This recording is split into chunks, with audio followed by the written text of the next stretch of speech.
एक बार एक युवक गौतम बुद्ध के पास आया और गौतम बुद्ध से बोला कि हे बुद्ध, मेरे मन में इतने गंदे विचार क्यों आते हैं। मैं नहीं चाहता कि मेरे मन में गंदे विचार आए, पर मेरे मन में हमेशा काम वासना के विचार चलते रहते हैं और मैं इनके बारे में सोच सोच कर बहुत परेशान हूं। मेरी ऊर्जा और समय यह सब सोचने में ही नष्ट हो जाती है और इन सब के विचारों की वजह से मैं कभी भी शांत नहीं रह पाता और मैं हमेशा ही स्त्रियों को देखकर मोहित हो जाता हूं। इन विचारों को अपने आप को रोक ही नहीं पाता। बुद्ध मुस्कुराए और उन्होंने उस युवक से पूछा, क्या तुम्हें पता है यह काम वासना होती क्या है? फिर लड़के ने उत्तर दिया और कहा, बुद्ध, मैं यह तो नहीं जानता कि काम वासना होती क्या है, पर हां, ये जो भी है बहुत बुरी चीज है। फिर बुद्ध ने उस युवक से कहा कि सबसे पहले तो तुम्हें यह समझना है कि प्राकृतिक रूप से जो भी चीज हमारे अंदर है वह बुरी नहीं है। हमारे जीवन में उसकी कुछ ना कुछ जरूरत है। वासना कोई बुरी बात नहीं है।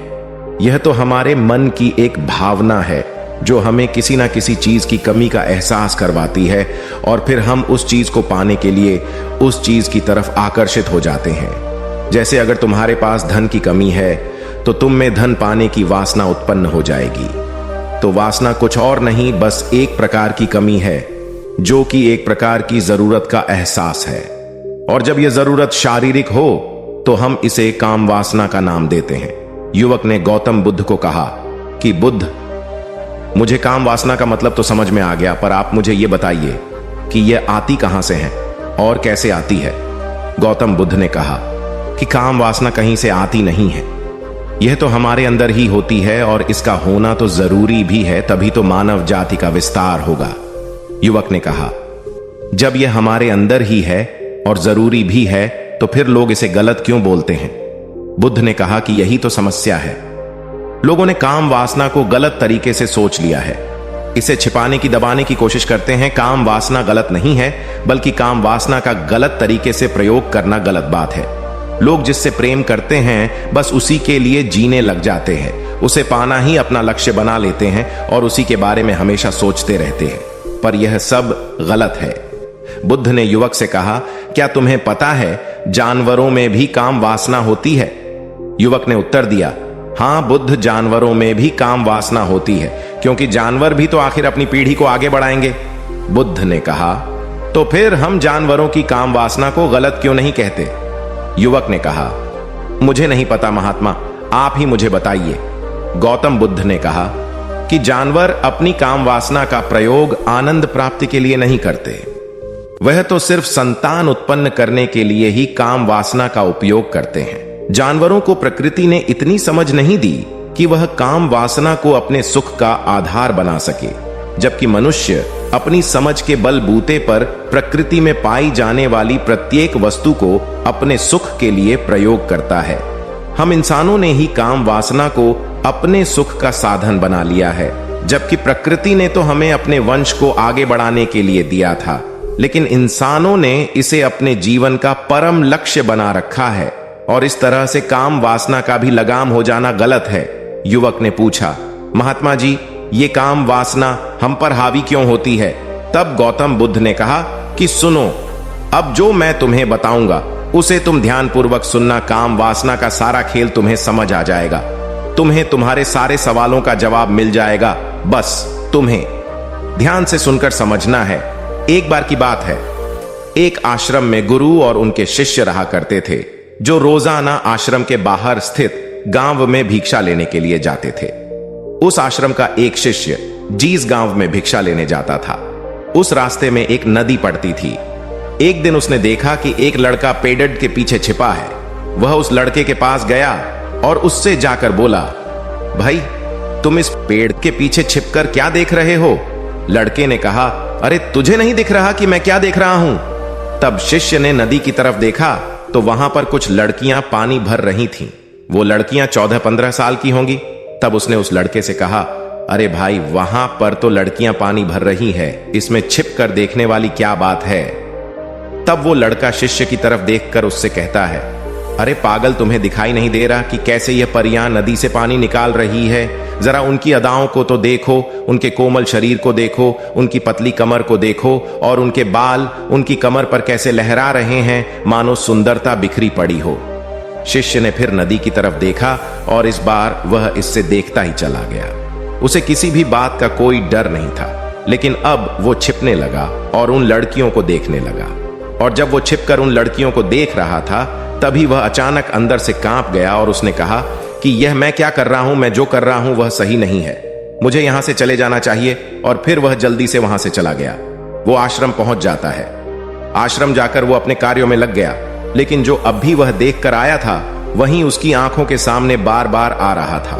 उसके मन में वही दृश्य चल रहा था। उसके मन में वही सब कुछ देखने के लिए लड़ाई हो रही थी। उसका किसी भी काम में मन नहीं लग रहा था। सुबह होते ही वह रोज जल्दी ही भिक्षा के लिए आश्रम से निकल जाता और उस नदी के पास वाले पेड़ के पास जाता, और जहां पर वह लड़का पहले से मौजूद रहता था, उस लड़के के साथ मिलकर लड़कियों को छुप छुप कर देखता था। अब वह रोज ऐसा करने लग गया। यह उसके रोज का काम हो गया। अब उस शिष्य का मन किसी भी काम में नहीं लगता था। वो हमेशा ही किसी ना किसी प्रकार के विचार में उलझा रहता। वो आश्रम के कार्यों को भी ठीक ढंग से नहीं कर रहा था। न वो ठीक से सो पाता था और न वो ठीक से खाना खा पाता था। उसका मन बेचैन सा रहता था। उसका मन बार बार उन लड़कियों के सौंदर्य को देखने के लिए तरसता था। जब गुरु शिक्षा देते तब भी उसका मन कहीं और विचारों में खोया रहता था। गुरु ने अपने शिष्य की इन हरकतों को जान लिया था। तब एक दिन गुरु ने शिष्य को अपने पास बुलाया और कहा कि आज से मैं भी तुम्हारे साथ भिक्षा मांगने चलूंगा। तुम और मैं साथ साथ भिक्षा मांगने चलेंगे। तभी शिष्य गुरु को मना करते हुए बोला, नहीं गुरुदेव, आप परेशान क्यों हो रहे हो? मैं अकेला ही ठीक से भिक्षा मांग सकता हूं। गुरु ने शिष्य से कहा कि ठीक है, तुम अकेले ही भिक्षा मांगने जाओ। शिष्य तुरंत वहां से भिक्षा मांगने के लिए निकल गया। उसके जाने के बाद गुरु भी आश्रम से निकल गए और शिष्य का पीछा करने लगे कि वो कहा जाता है, किससे मिलता है। यह सब देखने के लिए उसके पीछे पीछे चलने लगे। थोड़ी दूर जाने के बाद गुरु ने देखा कि उनका शिष्य एक लड़के के साथ एक पेड़ के पीछे अपराधी की तरह छिपा हुआ है और छिपकर कुछ देख रहा था। गुरु भी अपने शिष्य के पीछे जाकर खड़े हो गए कि आखिर उनका शिष्य क्या देख रहा है, जिसे देखने के लिए वो पेड़ के पीछे अपराधियों की तरह छिपा पड़ा है। गुरु ने देखा कि उनका शिष्य पेड़ के पीछे छुपकर लड़कियों को देख रहा था, जो कि नदी से पानी भर रही थी। तभी गुरु ने शिष्य को कहा कि तुम क्या देख रहे हो? अपने गुरु की आवाज सुनकर वह शिष्य घबरा गया और उसके पसीने छूटने लगे। वह थर थर कांपने लगा, जैसे किसी चोर को चोरी करते समय रंगे हाथों पकड़ लिया हो। उसकी हालत खराब हो गई। वो कुछ भी नहीं बोल रहा था। उसके मुंह से कुछ टूटे फूटे शब्द भी बाहर निकल रहे थे। वो अपने गुरु से नजर भी नहीं मिला पा रहा था। गुरु ने शिष्य की तरफ देखा और कहा कि मेरा शिष्य तो निडर था, उसे तो किसी भी चीज का डर नहीं था, लेकिन यह क्या तुम तो डर के मारे कांप रहे हो। शिष्य ने गुरु से कहा कि मुझे माफ कर दो गुरुदेव, मेरा इसमें कोई दोष नहीं है। उस लड़के ने मुझे बहका दिया था, लेकिन आपसे मैं वादा करता हूं कि आज के बाद मैं ऐसा कभी दोबारा नहीं करूंगा। मुझे माफ कर दो गुरुदेव। गुरु ने शिष्य से कहा कि कोई बात नहीं, पर इस बात का तुम ध्यान रखना कि हम जैसी संगति करते हैं वैसा ही फल हमें प्राप्त होता है। उसके विचार हमारे अंदर प्रवेश करते हैं, इसीलिए अच्छी संगति करो जिससे तुम्हारे अंदर अच्छे विचारों का प्रवेश हो। फिर गुरु और शिष्य आश्रम लौट आए और फिर से आश्रम के कार्यों पर ध्यान देने लगे। उसने उस रास्ते को छोड़ दिया और दूसरे रास्ते से जाने लगा। वो अपने काम को ध्यान से करता, लेकिन धीरे धीरे उसके अंदर क्रोध उत्पन्न हो गया और फिर वो दूसरों पर क्रोध करने लगा और बेचैन रहने लग गया। अब वो सही समय पर भोजन भी नहीं करता था। वो भोजन भी बहुत कम खाता था। एक रात गुरु शिष्य के पास आए और उसे बोले कि अब तक तुमने कितनी बार अपना वादा तोड़ दिया। यह सुनकर शिष्य अपने गुरु के चरणों में गिर गया और रोने लगा। रोते रोते ही उसने गुरु से कहा कि गुरुदेव, मैं कई बार अपना वादा तोड़ चुका हूं, फिर वादा कर लेता हूं, लेकिन हर बार मैं वादा तोड़ देता हूं। मेरा मन मेरे नियंत्रण में है ही नहीं। मैं बहुत कोशिश करता हूं कि मैं अपने मन से सारे बुरे विचारों को निकाल डालूं, लेकिन मैं चाहकर भी ऐसा नहीं कर पा रहा हूं। फिर गुरु ने शिष्य को कहा कि चलो मेरे साथ। गुरु शिष्य को आश्रम के बगीचे में लेकर गए और शिष्य से कहा कि देखो, यहां पर कुछ नालियां बनी हुई है जिससे नदी का पानी इन पौधों तक आ रहा है और यह पानी एक निरंतर भाव से बह रहा है। क्या तुम इस पानी के बहाव को रोक सकते हो? शिष्य ने कहा कि हाँ गुरुदेव, मैं इस बहाव को रोक सकता हूं। फिर शिष्य ने मिट्टी उठाकर उस नाली में डाल दी। वो पानी थोड़ी देर के लिए रुक गया और फिर थोड़ी देर बाद उस मिट्टी के ऊपर से पानी बह गया। गुरु ने शिष्य से कहा, अरे ये क्या, ये तो पानी रुका ही नहीं। फिर शिष्य ने कुछ कंकड़ पत्थर उठाकर उस नाली में डाल दिए और फिर थोड़ी देर के लिए पानी रुक गया। लेकिन फिर थोड़ी देर बाद ही उन कंकड़ पत्थर के ऊपर से पानी निकल आया। फिर गुरु ने कहा कि यह क्या हुआ, पानी तो फिर से बह गया। तुम तो बोल रहे थे कि तुम इसे रोक दोगे। क्या हम किसी काम को रोकना चाहे तो क्या हम उसे रोक नहीं सकते? तब शिष्य ने कहा, कोई बात नहीं गुरुदेव, मैं इस पानी को तो आपको रोक के दिखाऊंगा। वह फिर से एक बड़ा सा पत्थर लेकर आया और उसे नाली पर डाल दिया और पानी रुक गया। तब गुरु से कहा कि देखा गुरुदेव, मैंने कहा था ना कि पानी को मैं रोक दूंगा। मैंने पानी को रोक दिखाया, आपकी बात मैंने पूरी कर दी। गुरु मुस्कुराए और बोले, अच्छा जरा ध्यान से देखो, पानी रुक गया। क्या वो तो पीछे की नाली तोड़कर बाहर आ गया और अगल बगल से बह रहा है, और ध्यान से देखो इस पत्थर को आगे भी आ गया और ये पानी अपना रास्ता बदलकर फिर से आगे की तरफ बह जाएगा। और फिर थोड़ी देर बाद ऐसा ही हुआ। फिर गुरु ने शिष्य को समझाया कि तुम्हारे साथ भी तो ऐसा ही चल रहा है। तुम बार बार प्रयास कर रहे हो, बड़े से बड़ा प्रयास कर रहे हो, पर हर बार तुम्हारा प्रयास टूट रहा है और यह हमेशा टूटता ही रहेगा। तुम कितना भी बड़ा पत्थर रख लो, लेकिन पानी तो अपना रास्ता बना ही लेगा। यह सब देखकर गुरु से कहा कि हे गुरुदेव, क्या कोई तरीका नहीं है जिससे मैं गंदे विचारों से बाहर निकल सकूं और ये मेरे मन में आए ही नहीं। गुरु शिष्य को एक नदी के पास ले गए जहां से उस बगीचे में पानी आ रहा था। गुरु ने शिष्य से कहा, वो पानी इसी नदी से जा रहा है। अगर हम यहीं से उस रास्ते को बंद कर दें जहां से पानी बगीचे में जा रहा है, अब क्या हम पानी को रोक नहीं सकते? शिष्य ने कहा कि हां गुरुदेव, अवश्य ऐसा हो सकता है। मैं इस पानी को यहीं से बंद कर देता हूं, तब आगे की नाली में पानी जाएगा ही नहीं और फिर बगीचे में पानी जाएगा ही नहीं। फिर से नदी से जाने वाले रास्ते को बहुत मेहनत करके पत्थर और मिट्टी डाल डालकर बंद कर दिया और गुरु से कहा कि गुरुदेव, मैंने पानी को बंद कर दिया है, अब यह पानी बगीचे में जाएगा ही नहीं। तब गुरु ने कहा कि अगर पानी बगीचे में नहीं जाएगा तो पेड़ पौधों को पानी कहां से मिलेगा? उन पेड़ पौधों को तो पानी की आवश्यकता है, और उन पेड़ पौधों में कुछ पेड़ पौधे तो ऐसे हैं जिनको रोज पानी की आवश्यकता है।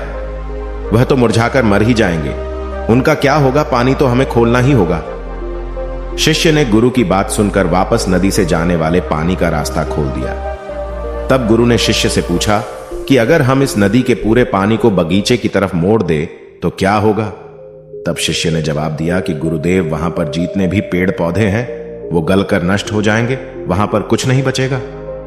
फिर गुरु मुस्कुराए और बोले, तुम इस बात को समझो कि हमें किसी भी चीज को रोकना नहीं है, बस हमें हमेशा संतुलन बनाए रखना है। कम पानी से भी पौधे नष्ट होते हैं और ज्यादा पानी से भी पौधे नष्ट होते हैं। हमारा जीवन संतुलन से ही चलता है। गुरु ने शिष्य से कहा कि अगर मैं तुम्हें कहूं कि तुम आम के बारे में मत सोचो तो तुम्हारे मन में सबसे पहले किसका चित्र आएगा? शिष्य ने कहा कि गुरुदेव, मेरे मन में तो पहला चित्र आम का ही आएगा। गुरु ने कहा कि जब हम गंदे विचारों को जबरदस्ती रोकने का प्रयास करते हैं तो वह और मजबूती के साथ हमारे अंदर प्रवेश करते हैं और ज्यादा हमारे अंदर उठते हैं। इसीलिए हमें उन्हें कभी भी दबाने की कोशिश नहीं करनी चाहिए। फिर गुरु ने शिष्य को जाते हुए कहा कि हमारे गंदे विचार बुरे लोगों की संगति करने की वजह से भी आते हैं। कई बार क्या होता है कि कामुकता हमारे अंदर होती नहीं है, लेकिन कुछ अश्लील लोगों के साथ रहने की वजह से यह हमारे अंदर हावी हो जाती है। फिर शिष्य ने कहा कि गुरुदेव, आप सही कह रहे हैं, मैं अपने मार्ग से भटक गया था। फिर वो शिष्य उस रात बहुत ही चैन की नींद सोया। सुबह अपने कार्यों को पूरे मन से किया और फिर सुबह वो भिक्षा लेने के लिए उसी रास्ते से गया जहां वह लड़का आज भी पेड़ के पीछे छुपकर उन लड़कियों को देख रहा था। वो शिष्य नदी पर गया जहां वह लड़कियां पानी भर रही थीं। उसने उन लड़कियों से पानी मांगा। उन लड़कियों में से एक लड़की ने उसे पानी पिलाया और उस सन्यासी शिष्य के चरण छुए। शिष्य ने उसे आशीर्वाद दिया कि तुम्हारा कल्याण हो। उसका मन सकारात्मक ऊर्जा से भर गया। उसके चेहरे पर मुस्कान आ गई थी, जैसे कि उसे कुछ खोया हुआ वापस मिल गया हो। वह वापस अपने रास्ते से जाने लगा। तभी पीछे से वह लड़का आ गया जो पेड़ के पीछे छुपा हुआ था। वह शिष्य के पास आया और बोला कि क्या बात है, आज तो तुमने नजदीक से दर्शन कर लिए, तुम तो मुझसे भी आगे निकले। तब शिष्य ने कहा कि हम हमेशा दूसरे के दर्शन करने में ही व्यस्त रहते हैं, अपने दर्शन कर ही नहीं पाते। तुम कब तक इस पेड़ के पीछे छुपते रहोगे? किसी को पसंद करते हो तो उससे बोल दो, अगर वो भी तुम्हें पसंद करती है, और शादी कर लो। पर उससे पहले तुम कुछ बन जाओ तथा अपने आप को पहचान लो। ऐसे अपना समय बर्बाद मत करो। फिर वह लड़का रोज उससे मिलने लगा और उस लड़के ने नदी पर जाना छोड़ दिया। और फिर वो लड़का अपने जीवन में कुछ बनने के लिए संघर्ष करने लगा। तो तुमने देखा संगति का असर क्या होता है। अपनी संगति बदलो, अपने विचार बदलो। बुद्ध ने युवक से पूछा कि क्या तुम्हें तुम्हारे सारे सवालों का जवाब मिल गया? तब युवक ने कहा कि हां महात्मा जी, आपका बहुत बहुत धन्यवाद। तब गौतम बुद्ध ने युवक से कहा कि जब तुम्हारे मन में गंदे विचार आए तब आप अपने आप को दोषी मत मानो। यह शरीर है और यह सब इसमें हजारों वर्षों से सीखा है। यह केवल तुम्हारे सोच लेने से, शपथ लेने से यह टूटने वाला नहीं है, लेकिन तुम्हारे पास वो शक्ति है और वो ऊर्जा है जिसका तुम्हें संतुलन बनाए रखने के लिए उपयोग करना है। तुम एक जीवित ऊर्जा हो जो कुछ भी अनुभव करने के लिए स्वतंत्र हो, जो कुछ निर्माण करने के लिए स्वतंत्र हैं। इसीलिए तुम अपने आप को पहचानो। दोस्तों, आपको यह कहानी कैसी लगी हमें कमेंट करके जरूर बताना, और ऐसी ही और कहानियों के लिए सब्सक्राइब का बटन जरूर से दबा देना। Please subscribe my YouTube channel Buddha Inspired and like this video.